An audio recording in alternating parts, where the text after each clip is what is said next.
Okay, one of the things I want to do is see if I can actually get people to watch the damn videos. I'm going to give somebody, the first person who messages me on Facebook and tells me what happened to my 1964 Mickey Mantle baseball card that I got. If you can tell me, except Jamie, Jamie's excluded, but the first one who messages me and tells me that, I'm going to give you a copy of Hanging the Curveball, my book of baseball poets. Not all baseball, but his baseball is at least mentioned somewhere in all of the poems. I'm going to give away another one later too. I'll give a couple of books away. But I want to read right now a couple of poems from the new book that'll be coming out probably this fall. I'm going to read the title poem. It's called Sanctuary. I'm still looking for a cover. Any of my artist children. This is about an old house that was in a field next to my house when I grew up that was falling down, and I occasionally, I guess, trespassed and used it as a hangout before it finally fell completely down. And then back a few years ago and see if I could find it, and it was completely gone. And sooner or later this poem worked its way out of that. Sanctuary. Indian grass is mingled among the Bermuda, not yet ready to mow. Round bales from an early cutting stand in the southern corner of the pasture where I'm walking, seeking remnants of the old house. In my memory, the ruins had lain just past a stand of blackjacks and bodarks across a little creek on the edge of childhood. Moving parallel to an abandoned railroad track west of the field, I see the bright orange flame of Indian paintbrush, splitting coyote bones, returning to earth, the decaying gray remains of the predator fertilizing wild flowers. Half a century away, the unroofed walls once stood, two-storied, with a crumbling chinaberry tree pressed to its western wall. I climbed those limbs more than once to swing inside an empty window and stand on a delicate fraction of a second floor, mostly fallen to rubble below me. June was exploding as I sat on the unreliable fragment of 1969, peering into the blue future, collapsing faster than the eastern wall of my embryonic nest among the ruins.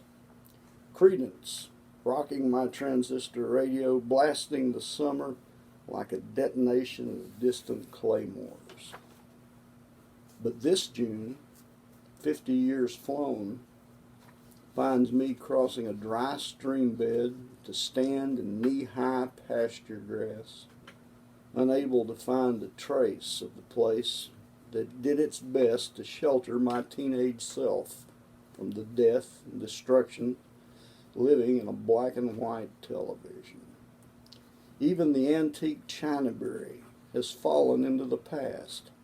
Nothing remains of my sanctuary, only the menace of the 21st century and the bright orange flames grown through coyote bones see me now, still searching for shelter. That will be the title poem. I've got two other shorter ones here I'm going to read also that are going to be in there.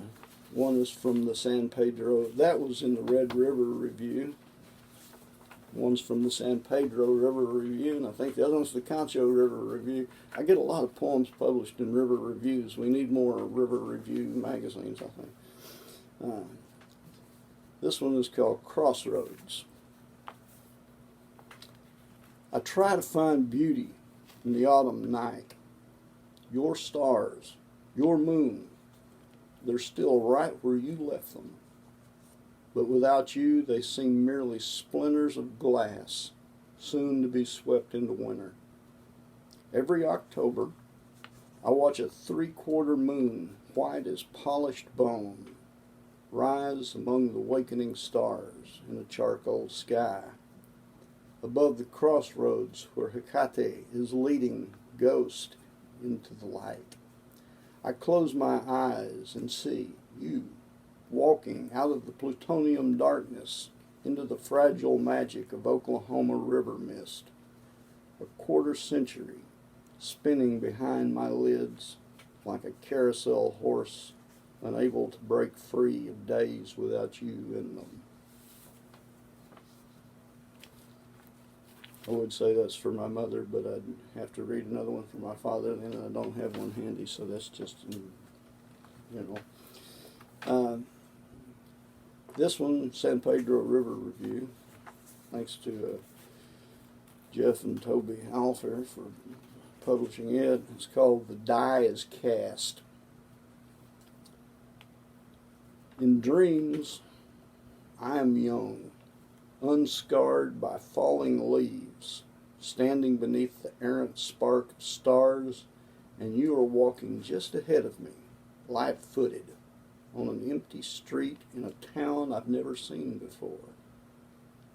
I feel somehow I have crossed the wrong Rubicon, but I too know the die is cast. There is no turning back. I am pursued by the nature of the outlaw, loved and unloved, wanted and unwanted, lost in a wavering maze of my own making. You are golden, mercurial, always 2 steps ahead, turning corners around which I cannot see, into the future which I know does not exist. But still I follow like winter follows autumn, in pursuit of a spring that has vanished with no word of warning. So those are just 3 of what will be a new book, very soon I hope, and hopefully you'll just spend all your money on my books.